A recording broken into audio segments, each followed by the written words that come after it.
Actually मैं हूँ India का so cold corporate gym rat और बेसिकली इंडीड ये बस ये बोलना आता है टेक्निकल रोल पकड़ रखे हैं मैंने। मेरे को एक्चुअली टेक्निकल रोल के रिगार्डिंग कुछ नहीं आता और बस मैं हर चीज़ के अंदर बस एक्सपेरिमेंट करता हूँ, फिर मेरा कोई भी चूतिया काट के चले जाता है और उसके बाद फिर मैं बोलता हूँ ओ एक्चुअली आई गॉट स्कैम्ड और फिर मैं इंटरनेट पे जाके वो मिट्ठू वाली इंग्लिश में हर चीज़ लिख देता हूँ। एक्चुअली मैं हूँ यहाँ इंडिया का कॉर्पोरेट का जिम रैट और नई गाड़ी आई है। ओ नाइस, क्या नाम है इसका? Oh Hyundai Verna Elantra. अच्छा yeah this is good, yeah looks and all is good, but can we get a facelift? Oh, nice. Facelift is good. Nice. Verna Generation 2, nice, good. But, okay, the looks are still not, it's good. मतलब शिखा कह रही थी and yeah, मिठे corporate मजदूर and yeah. So, next. Oh, new facelift. Oh, this is looks so good. Verna version 3. But, can we have one more, just another facelift? ला भाई बना के रख दी मैंने ट्यूबलैट। ला पकड़ इसे, अब अपने पिछवाड़े में सूट लिया। अब हाँ Hyundai हूँ मैं भी। ला पकड़ ट्यूबलैट, अब सारी गाड़ियाँ ट्यूबलैट ही बनाऊंगा। फेसलिफ्ट का शौक ना। और इसके बाद सुन ले, एक और आ रही, उसमें सारा आगे से कर भी गायब, आगे से डब्बा पीछे डब्बा। ला पकड़ बॉक्स की डिजाइन है आगे मुझे कॉर्पोरेट जिम रैट। भाई यही हालत है कुछ फेसलिफ्ट मार्केट की। गाड़ी अच्छी आती है, सड़ा देंगे और क्यों नहीं आ रहा। मैं हूं इंडियन कार बायर, मैं हर चीज में रिसर्च करता हूं। मेरी रिसर्च के बाद मैं पाता हूं कि मेरे को रिसर्च में मैंने सियरा फाइनल करी है क्रेटा के अगेंस्ट। ऐसी रिसर्च तो तुम्हारी होती है मेरे भाई। और ये सब बकचोदी करते करते तुम अच्छी गाड़ी आती है ना, जैसे क्रेटा सुंदर आई थी, फेसलिफ्ट चाहिए, कुछ मॉडर्न चाहिए। 3 साल में ये गाड़ी के अंदर एक एक्स्ट्रा फीचर एक्स्ट्रा नहीं ऐड हुआ, इसका नाश नहीं हुआ। ऐसा कैसे होता है? मैं तो इंडियन कार बायर हूं। आज बताएंगे भाई कि कैसे वर्ना की फेसलिफ्ट इसी चीज का शिकार है। गाड़ी अच्छी है बट अगेन भाई तुम क्या करवा रहे हो यार फेसलिफ्ट के नाम पे। एक्स्ट्रा के अंदर भी उन्होंने आगे से भी पीछे का एक पैनल, मेटल पैनल चेंज कराया एंड भाई ऊपर का स्पॉइलर चेंज कराया और बस तुम खुश रहते हो भाई। प्लीज भाई दिमाग को थोड़ा मांझो। और बाकी तो रूम समझा ही रहा है कि भाई वरना में कौन से फीचर्स बेटर है। फीचर्स के साथ तो अच्छी तरह आई है, काफी बढ़िया करेगा यार, बट यार ये फेसलिफ्ट वाला नंगना छोड़ दो यार। और ये मिठे कॉर्पोरेट मजदूर यार, कुछ गेट अ लाइफ यार, गेट अ लाइफ, है ना। हर चीज या I get this 175 gram of protein from this bread loaf. मर जाओ, दाल खा लो, सिलेंडर तो उठे नहीं तुमसे, तब भी मिलते हैं भाई। हाँ तो भाइयों ये फेसलिफ्ट का नंगनाच तो हो ही रहा है, तो और इसी के तहत ये वीडियो भी आ चुकी है। इंडिया का कार मार्केट एक अजीब ट्रांजिशन फेज में गुजर रहा है भाई। एसयूवी हर सेगमेंट को डोमिनेट कर रही है, लेकिन सबके बीच एक ऐसी कार जो क्वाइटली इवॉल्व हो रही है विदाउट मेकिंग नॉइज, वो है हमारी Hyundai Verna facelift 2026 model. But तब भी भाई मेरे को फेसलिफ्ट कभी पसंद ना थे और ना कभी होंगे। अब इंटरेस्टिंग बात यह है कि इस कार का इंजन सेम है, प्लेटफॉर्म सेम है, सस्पेंशन आर्किटेक्चर सेम है, पर फिर भी Hyundai इसको एक मेजर अपग्रेड बोल रही है। इसमें उन्होंने बोला 70+ कनेक्टेड फीचर है, लेवल 2 ADAS है और एक कंप्लीटली रिफाइंड यूजर एक्सपीरियंस दिया गया है। तो आज हम इस कार को सिर्फ रिव्यू नहीं करेंगे, बल्कि इसको एक मैकेनिकल सिस्टम, इलेक्ट्रॉनिक सिस्टम और ह्यूमन इंटरफेस सिस्टम के पर्सपेक्टिव से ब्रेक डाउन करेंगे। पर हाँ उससे पहले गाइस 100 सब्सक्राइबर चाहिए मेरे को इस वीडियो से, फटाफट से करा देना। तुमको इस चैनल से ज्यादा बेटर इंफॉर्मेशन कहीं नहीं मिलेगी पूरे यूट्यूब पे, ये मैं बता देता हूं। फटाफट से कर देना सब्सक्राइब। कोर मैकेनिकल फाउंडेशन इस गाड़ी की डिस्कस करते भाई। सबसे पहले फंडामेंटली जो होती है, जो बात है उसे हमें समझना चाहिए, वो है वर्ना फेसलिफ्ट का जो कोर मैकेनिकल आर्किटेक्ट है वो अनचेंज्ड है। मतलब जो प्लेटफॉर्म पहले यूज हो रहा था वही कंटिन्यू होता है, जिसका मतलब यह है कि चेसी रिजिडिटी, स्ट्रक्चरल इंटीग्रिटी और वेट डिस्ट्रीब्यूशन और सस्पेंशन माउंटिंग बिल्कुल पॉइंट टू पॉइंट सेम है। इसका इनडायरेक्ट इंप्लीकेशन यह है कि कार का इनहेरेंट ड्राइविंग कैरेक्टर जैसे steering feedback, body roll, behaviour और राइड क्वालिटी लार्जली अनचेंज्ड है, 90% अनचेंज्ड है। फ्रंट में मैकपर्सन स्ट्रट सस्पेंशन है यूज होता है, जो एक सिंपल लेकिन हाईली इफेक्टिव डिजाइन है, जहां एक कंबाइंड शॉक एब्जॉर्बर और कॉइल स्प्रिंग असेंबली स्टीयरिंग नकल से अटैच होती है, जिससे स्टीयरिंग प्रिसीजन और कॉस्ट एफिशिएंसी दोनों अचीव करता है। रियर में टॉर्जन बीम है, सस्पेंशन जो यूज करा गया है, जो इंडिपेंडेंट सस्पेंशन नहीं होता है। मतलब दोनों रियर व्हील्स एक बीम से कनेक्टेड होते हैं, जिससे मैन्युफैक्चरिंग कॉस्ट कम होती है, लेकिन एक्सट्रीम रफ रोड पर इंडिपेंडेंट व्हील आर्टिकुलेशन थोड़ा लिमिटेड हो जाता है इसको यूज करने से। ब्रेकिंग सिस्टम की बात करते हो, ब्रेकिंग सिस्टम में मिलता है ऑल व्हील डिस्क ब्रेक दिए गए हैं, जिसमें front ventilated disc heat dissipated के लिए और rear solid disc consistent braking force के लिए काम करते हैं। इनको सपोर्ट करते हैं एबीएस और इलेक्ट्रॉनिक स्टेबिलिटी कंट्रोल सिस्टम, जो व्हील स्लिप डिटेक्ट करने के बाद ब्रेकिंग फोर्स मॉड्यूलेट करते हैं। ये सब मिलकर एक मैकेनिकली स्टेबल और प्रेडिक्टेबल प्लेटफॉर्म क्रिएट करते हैं,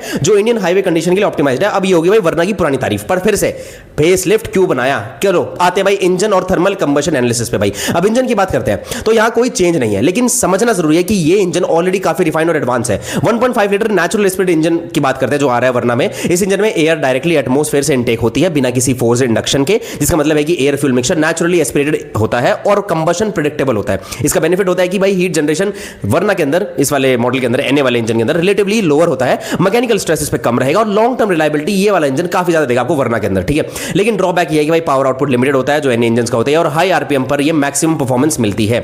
1.5 लीटर टर्बो जीडीआई इंजन की बात करते हैं, ये है भाई एक्चुअल हाईलाइट। इस इंजन में टर्बो चार्जर यूज होता है जो एग्जॉस्ट गैसेस की एनर्जी को रीयूज करता है और टरबाइन स्पिन करने के लिए और जो एयर इनटेक को कंप्रेस करता है, जिससे सिलेंडर में ज्यादा ऑक्सीजन एंटर करती है और उसके साथ ज्यादा फ्यूल बर्न होता है। रिजल्ट क्या मिलता है? High power output. Direct injection system fuel को डायरेक्टली कंबशन चेंबर में इंजेक्ट करता है और हाई प्रेशर पे, जिससे एटमाइजेशन बेटर होता है और कंबशन एफिशिएंसी इंप्रूव होती है। इसलिए ही वरना आपको लो आरपीएम टॉर्क पर भी 1500 आरपीएम का टॉर्क बैंड देती है और मतलब है कि भाई इंजन ज्यादा बेटर तरीके से स्पूल होगा और इमीडिएट एक्सेलरेशन आपको देगा, जो ओवरटेकिंग सिनेरियो में एक्सट्रीमली यूजफुल होता है। लेकिन टर्बो इंजन इनहेरेंटली ज्यादा हीट जनरेट करेगा भाई वरना का, जिसका मतलब यह है कि कूलिंग सिस्टम, लुब्रिकेशन और मेंटेनेंस बहुत ही बढ़िया होंगे इस गाड़ी के, तभी बेटर चलेगा, जो कि ऑलरेडी है। तो मैकेनिकल परफॉर्मेंस से गाड़ी सेम है, इंटरकूलर्स पे थोड़ा सा काम ज्यादा किया गया है।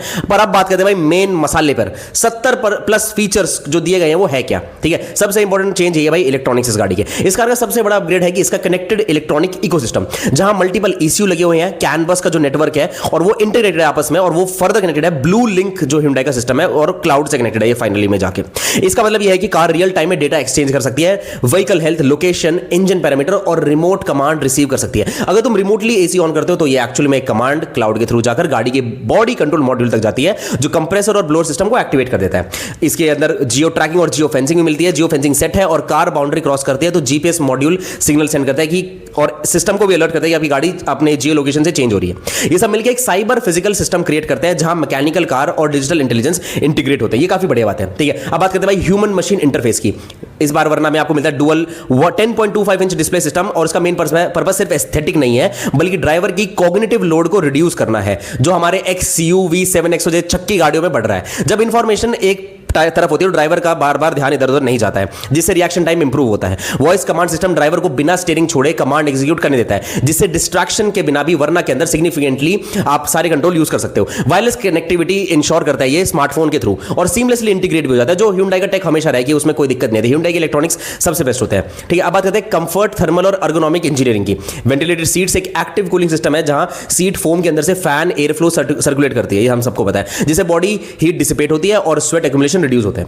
ऑटोमेटिक क्लाइमेट कंट्रोल कैबिन के अंदर टेंपरेचर सेंसर्स के थ्रू कंटीन्यूअसली एनवायरनमेंट मॉनिटर करता है और कंप्रेसर आउटपुट एडजस्ट करता है, जिससे स्टेबल टेंपरेचर मेंटेन रहता है। Hyundai ने इसी के ही सेंसर्स को और बेटर अपग्रेड करा है, जिससे आपको बेटर कंफर्ट मिलेगा। Rear sunshade direct solar radiation को ब्लॉक करता है इस गाड़ी के अंदर, जिससे कैबिन हीट गेन रिड्यूस होता है और एसी लोड कम होता है, जो इनडायरेक्टली आपकी फ्यूल एफिशिएंसी को बढ़ाएगा। अब बात करते हैं भाई एडास की। एडवांस ड्राइवर असिस्टेंट सिस्टम जो इस गाड़ी के अंदर आ रहा है भाई level 2। ADAS integrated sensor based system है, आपको पता है, जहां रेडार डिस्टेंस मेजर करता है, कैमरा लेन डिटेक्ट करता है और सॉफ्टवेयर रियल टाइम प्रोसेसिंग करके ड्राइवर को असिस्ट करता है। लेन की असिस्ट आपको मिलेगा, स्टीयरिंग इनपुट फीडबैक हमेशा काफी लाइव मॉनिटरिंग लेवल पे अडैप्ट होंगे। अडैप्टिव क्रूज कंट्रोल है, स्पीड रेगुलेट करता है, वो कोलिजन वार्निंग आपकी काफी ज्यादा इंप्रूव होगी इस बार गाड़ी के अंदर। ये सिस्टम ड्राइवर को रिप्लेस नहीं करता है, लेकिन एक ऐसी सेफ्टी लेयर ऐड करेगा इस बार वरना के अंदर ये कि accident probability near about 60% reduce हो जाएगी गाड़ी के अंदर। अब बात करते हैं भाई वेरिएंट वाइज फुल डिटेल की बारे में, कौन कौन से वेरिएंट है, क्या क्या चीजों से मिलेगी। देखो Hyundai ने वेरिएंट को इस तरह डिजाइन किया है कि प्राइस जम के साथ साथ एक मीनिंगफुल फीचर अपग्रेड मिले, यानी कि फालतू में प्राइस बढ़ेगा, फीचर अपग्रेड इतना कुछ खास नहीं है। H2X बेस में मिलेगा, मैकेनिकल एक्सेस देता है बिना किसी प्रीमियम फीचर के, मतलब सिर्फ एंट्री पॉइंट है ये। HX4 के अंदर आपको मिलेगा इंफोटेनमेंट, क्लाइमेट कंट्रोल और सनरूफ ऐड हो जाती है जो डेली यूजेबिलिटी को सिग्निफिकेंटली इंप्रूव करता है। फिर आता है HX6, पार्किंग सेंसर, एलॉयज और कन्वीनियंस फीचर ऐड करता है भाई ये, जो ड्राइविंग अवेयरनेस और प्रैक्टिकलिटी इंप्रूव करता है। HX6 प्लस वेंटिलेटेड सीट्स और बोस सिस्टम ऐड करता है, जो कंफर्ट और रिफाइनमेंट लेवल को एलिवेट करता है। पर हाँ सुन लो, HX6 प्लस से बेटर है HX6, best value for money ये है। बाकी भाई जिनको लेनी है लग्जरी वो आइए HX8 पे, यहां कार इंटेलिजेंट बन जाती है, dual screen connected tech ADAS, ये एक्चुअली अपग्रेड पॉइंट है। HX10 फुल्ली लोडेड वेरिएंट है भाई, जहां मैक्सिमम सेफ्टी कंफर्ट और टेक दिया गया आपको। फाइनल वर्डिक्ट बोलो भाई, देखो गाड़ी अभी भी मैकेनिकली सेम है, मेरे को जो बहुत बेकार लगता है कि भाई फेसलिफ्ट के नाम पे क्या ही होता है, बट हाँ परफॉर्मेंस भी सेम है, पर इलेक्ट्रॉनिकली गाड़ी बेस्ट हुई है। मतलब लिटरली इस गाड़ी का मतलब इतना बेटर कॉग्निटिव कंट्रोल है कि अगर आप स्टीयरिंग से ही वॉइस कमांड दे दो कि भाई एसी टेंपरेचर सेट है 22, अपने आप ही सेट हो जाएगा, आपको एसी के बटन तक जाने की नीड नहीं है, और वो बहुत ज्यादा फास्ट है। इस चीज के ऊपर वरना ने बहुत ज्यादा बेटर काम करा है, इलेक्ट्रॉनिक्स बहुत इंप्रूव करे गए हैं, आपकी इलेक्ट्रॉनिक की what I can say sensors की रिफाइनमेंट बेटर करेगी, सेंसर्स की प्रिसीजन बेटर करेगा। सो या वरना अगर आपको लेनी है just for the electronics you can take it and it's a good car, वो पहले भी अच्छी रही है, अभी भी अच्छी रहेगी, वरना में कोई दिक्कत नहीं है। वरना is one of my favourite cars also, but हाँ ये फेसलिफ्ट का चीज मुझे पसंद नहीं आता, बट हाँ इलेक्ट्रॉनिक्स बहुत अच्छे हैं, तुम्हें मजा आ जाएगा गाड़ी चलाकर। मिलते हैं भाई अगली वीडियो में, और हाँ 100 सब्सक्राइबर चाहिए, करा देना।